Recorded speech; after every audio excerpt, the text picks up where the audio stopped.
Welcome to chemistry class. आज के class में हम डिस्कस करेंगे वाटर के जो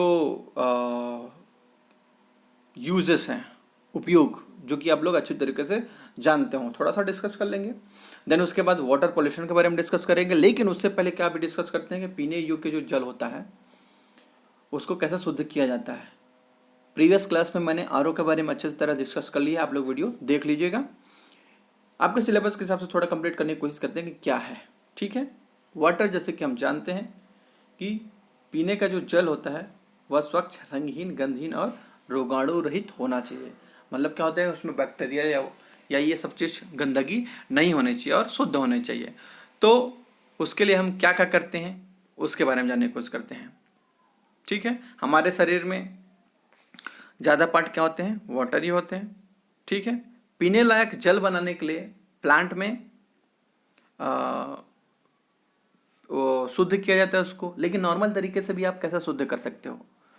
तो घर में जैसे शुद्धिकरण करने के लिए आप एक फिटकरी लेते हैं, जैसे आपके मटकी में है ना, तो उसको फिटकरी लेके उसको घुमा देते हैं तो उसमें गंदगी क्या होती है, चिपक जाती है। अब फिटकरी क्या होता है, तो एक क्या होता है, एक सॉल्ट होता है। ठीक है, उसका दूसरा नाम क्या है, पोटास एलम, या फिर उसको एलम ही बोलते हैं। ठीक है, अलग अलग टाइप के एलम होते हैं। फिटकरी आप लोग नॉर्मल वाइट कलर का होता है, चमकीला होता है, आप लोग देखे ही होंगे।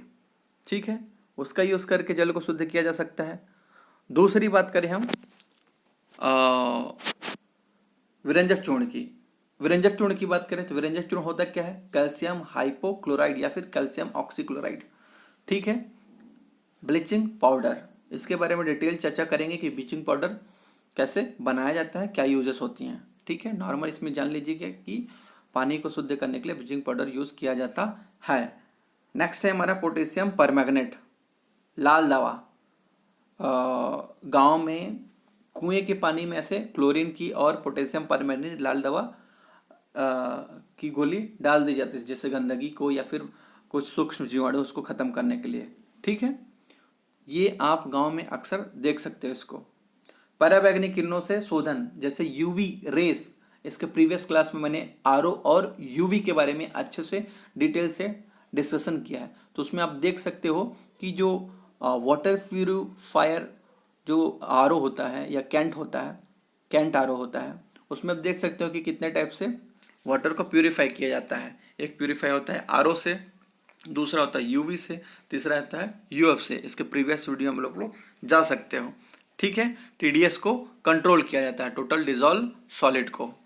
ठीक है, लेकिन क्या हम गर्म मतलब पानी को शुद्ध करने के लिए तो हम उसको आचमन की विधि से भी शुद्ध कर सकते हैं। भाप बना दिए, फिर उसके बाद उसको कंडेंस कर दिए, संघनित कर दिए, फिर उसका हम यूज़ कर लिए। तो क्या ऐसे करना चाहिए? बिल्कुल नहीं करना चाहिए, क्योंकि ऐसे करने से उसके जो खनिज जो होते हैं वाटर में, कैल्शियम होता है, मैग्नीशियम होता है, आयरन होता है, बहुत सारे खनिज होते हैं जो हमारे शरीर के लिए लाभदायक होते हैं। कैल्शियम हमारे हड्डी को मजबूत बनाती है। ठीक है, ऐसे मैग्नीशियम का भी वर्क रहता है, आयरन का भी वर्क रहता है। तो वाटर में ये मिनरल्स माइनर होते हैं, लेकिन वो हमारे शरीर के लिए क्या होते हैं, मेजर होते हैं। तो आसवन की विधि से जो जल को शुद्धि किया जाता है, वो उसको संघनित करके हम पियेंगे तो वो हमारे लिए क्या होगा, हानिकारक होगा। आसवन मतलब समझ रहे हो कि जल को क्या करोगे, गर्म करोगे, गर्म करने के बाद जो भाप बनेगी उस भाप को एक टैंक में इकट्ठा कर उसको संघनित करोगे, फिर उसको यूज करोगे। ठीक है, तो ये हमारे लिए लाभदायक नहीं होता, हमारे शरीर के लिए। ठीक है, आप लोग देखे होंगे छत के ऊपर सोलर पैनल लगा रहता है, वाटर को गर्म करके वो सोलर एनर्जी को एब्जॉर्ब करके वाटर को गर्म किया जाता है, उसको डिस्टिल किया जाता है। ठीक है, ये भी एक प्रोसेस होता है वाटर गर्म करने का। ठीक है, तो ये सब चीज़ आप देख सकते हो। प्रायोगिक कार्यों में गाड़ियों, बैटरी या मेडिकल क्षेत्रों में आसुत जल का प्रयोग किया जाता है। ठीक है, क्यों ऐसे आसुत जल का उपयोग किया जाता है? जैसे गाड़ी में आपको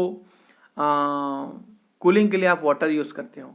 ठीक है, आजकल वाटर कम यूज़ किया जाता है, क्यों? क्योंकि वो क्या होता है, इंटरनल पार्ट में जाके करोट कर देता है इंजन पार्ट को, तो उसके जगह क्या यूज़ किया जाता है, कूलिंग ऑयल। ठीक है, वाटर भी यूज़ कर सकते हैं आप लोग। ट्रैक्टर आपके यहाँ होंगे तो उसमें आप दो तरह के आप कूलिंग सिस्टम देखोगे, एक वाटर कूल्ड होता है, एक होता है लिक्विड कूल्ड।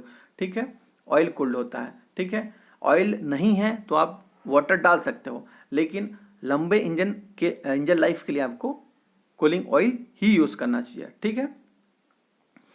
अब मेरा बोलना ये है कि जो गाड़ियों में आप कूलिंग के लिए वाटर यूज़ करते हो वो शुद्ध होना चाहिए। इंजन को कैसे ख़राब करेगा, कब ख़राब करेगा, जब उसमें खनिज लवण ये सब चीज़ें रहेंगी तब वो करोड़ करेगी। यदि वो शुद्ध रहेगा तो वो करोड़ नहीं करेगी। ठीक है।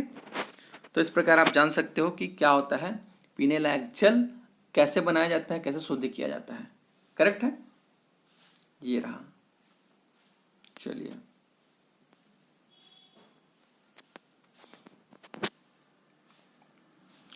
दूसरा देखते हैं, यूज ऑफ वाटर। वाटर का उपयोग कहाँ कहाँ करते हैं। वाटर का सबसे महत्वपूर्ण उपयोग है, वाटर को एक यूनिवर्सल सॉल्वेंट की तरह यूज किया जाता है, सार्वत्रिक विलायक। जल अपने आप में सभी को घोल लेता है, इसीलिए उसको क्या बोला जाता है, सार्वत्रिक विलायक या फिर यूनिवर्सल सॉल्वेंट। ठीक है। कृषि क्षेत्र में जैसे कि आप एक किसान के बेटे हो, आपको अच्छी तरह से पता है कि वाटर का कितना यूज है हमारे फार्म सेक्टर पे। ठीक है। जल का बहुत से उद्योगों में भी यूज किया जाता है। अच्छा, इसको आप इस तरह जान सकते हो कि जो प्लांट में जो वाटर होता है उसमें खनिज रहेंगे, तो मशीन को क्या करेगी, करोट करेगी या फिर करोज क्षय करेगी, मशीनों के पार्ट को ख़त्म करने की कोशिश करेगी जंग के माध्यम से। तब उसको क्या किया जाता है, उसको प्यूरिफाई किया जाता है। प्यूरिफाई करने के लिए बड़े बड़े प्लांट लगे होते हैं। ठीक है। लास्ट में मैं आपको एक इमेज के माध्यम से बताने की कोशिश करूँगा किस टाइप का वाटर को प्यूरिफाई किया जाता है बड़े बड़े प्लांट के माध्यम से। ठीक है। वाटर प्यूरिफायर प्लांट बोलते हैं जिसको। ठीक है। ये प्लांट आप उद्योग में देख सकते हो, पेपर मिल में देख सकते हो, खनन इंडस्ट्री में भी देख सकते हो। जैसे मेटलर्जी सेक्शन में हमने देखा था कि कैसे मिक्स किया जाता है आयरन ओर को। ठीक है। वाटर में उसको वॉश करके बाहर किया जाता है। ठीक है। कपड़े धोने एवं साफ सफाई के लिए जैसे कि आप नॉर्मल जल का यूज देख सकते हो। पानी की विशिष्ट उष्मा अधिक होने के कारण इसका उपयोग भाप इंजन, बॉयलर, कूलर आदि में किया जाता है। देखो, विशिष्ट उष्मा क्या होती है, आपको 9th क्लास में अच्छे से बताया गया, फिर भी मैं आपको एक बार रिपीट कर देता हूँ। विशिष्ट उष्मा वह उष्मा होती है जब किसी मटेरियल का 1 डिग्री सेंटीग्रेड बढ़ाने के लिए जितनी उसको ऊष्मा दी जाती है। ठीक है। यूनिट इकाई यूनिट में 1 डिग्री सेंटीग्रेड किसी पदार्थ की मात्रा में, अच्छे से डिस्कस करते हैं। इकाई यूनिट कोई पदार्थ की मात्रा है, उसका यदि हम 1 डिग्री सेंटीग्रेड टेम्परेचर को बढ़ाते हैं तो जितनी उष्मा उसको देनी पड़ती है वह उष्मा उसकी विशिष्ट उष्मा कहलाती है। ठीक है। वाटर का विशिष्ट उष्मा ज़्यादा होता है, इसीलिए उसको क्या किया जाता है, बॉयलर में यूज़ किया जाता है। क्योंकि 1 डिग्री सेंटीग्रेड बढ़ाने के लिए हमको ज़्यादा ताप की ज़रूरत पड़ेगी। ज़्यादा ताप करेंगे तो वो वाटर ज़्यादा ताप ऑब्जॉर्ब करेगा, ज़्यादा ताप ऑब्जॉर्ब करेगा तो उसकी एनर्जी भी ज़्यादा होगी। ठीक है। इसीलिए क्या यूज़ किया जाता है, स्टीम बॉयलर में इसको यूज़ किया जाता है। ठीक है। तो ये हुआ हमारा वाटर का नॉर्मल यूजेस। ठीक है। जल प्रदूषण के बारे में आप लोग जानते ही हो, आप लोग अच्छे से जल प्रदूषण को लिख सकते हो। जल के उपरोक्त उपयोगों के कारण उसमें कुछ अवांछनीय पदार्थ मिल जाते हैं।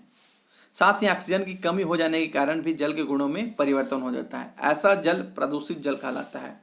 जल में अवांछनीय तत्वों का समागम ही जल प्रदूषण कहलाता है। जल प्रदूषण के कई कारणों को भी आप अच्छे से जानते हो। ठीक है। चलिए थोड़ा बहुत डिस्कस करते हैं कि जल प्रदूषण को रोकथाम और नियंत्रण के लिए हमारा भी इतना दायित्व बनता है, उसके रोकने के लिए क्या क्या उपाय किया जा सकता है। पहला है औद्योगिक अपशिष्ट युक्त जल का उपचार करने के लिए उद्योगों में जल को शुद्ध यंत्र लगाना चाहिए। जैसे फॉर एग्जांपल नमामि गंगे परियोजना 200 करोड़ का 400 करोड़ का प्रोजेक्ट चल रहा है। गंगा क्या है, हमारी माता है, लेकिन क्या हो वो गंगा क्या होगी, ये मैली होगी है। उसको बचाने के लिए अभी क्या प्रोजेक्ट लगाए जा रहे हैं। बड़े बड़े सीवेज सिस्टम जितने भी हैं बनारस के, नाले का पानी, गंदगी का, सीवेज का पानी जितना भी है उसको नदी में बहा दिया जाता है। सरकार ने क्या किया है कि इन पानी को ट्रीट करके नदी में बहाने की कोशिश कर रहे हैं। ठीक है। नदी के किनारे बड़े बड़े प्लांट लगाए जा रहे हैं। ठीक है। घरेलू साफ सफाई से निकलने वाला जल, मल वाहित जल को उपचारित करके नदी नाले, जैसे कि मैंने अभी डिस्कस कर चुके हैं इसमें। ठीक है। हानिकारक कीटनाशकों का नियंत्रण अभी जैसे पेस्टिसाइड इंसेक्टिसाइड यूज करते हैं जिसकी वजह से जल भी प्रदूषित होता है। वे पानी कहाँ जाते हैं, हमारे तालाब में जाते हैं, तालाब से नदी में जाते हैं, जिसकी वजह से क्या होते हैं, जल प्रदूषित हो जाते हैं। मानवीय क्रियाकलाप जैसे नहाने से, कपड़ा धोने से, शवों को बहाने से, बहुत सारे जो है पूजा विसर्जन, इसीलिए बोलते हैं ना कि प्लास्टर ऑफ पेरिस के जो मूर्ति हैं उसको क्या किया गया था, गवर्नमेंट द्वारा बैन कर दिया गया था। आप शुद्ध मिट्टी के जो मूर्ति हैं गणेश जी हैं उसको बस विसर्जन करोगे, प्लास्टर ऑफ पेरिस के जो मूर्तियां हैं उसको उसको बनाने में प्रतिबंध लगा दिया गया था। ठीक है, तो ये है, हमको क्या है, जल है तो कल है, तो उसको क्या करना है, संरक्षित करना है। इसीलिए जल संरक्षण हमारे लिए अनिवार्य है। जल प्रदूषण को रोकना मोस्ट इम्पोर्टेंट है। तो ये रहा आपका डिटेल में डिस्कशन। आप लोग इसको थोड़ा डीपली स्टडी कीजिएगा और वाटर पोल्यूशन को अच्छे से लिखिएगा, अपने हिसाब से भी आप लिखिएगा कहाँ कहाँ से और इसमें ऐड कर सकते हो। ठीक है, आज के लिए इतना ही। Thank you.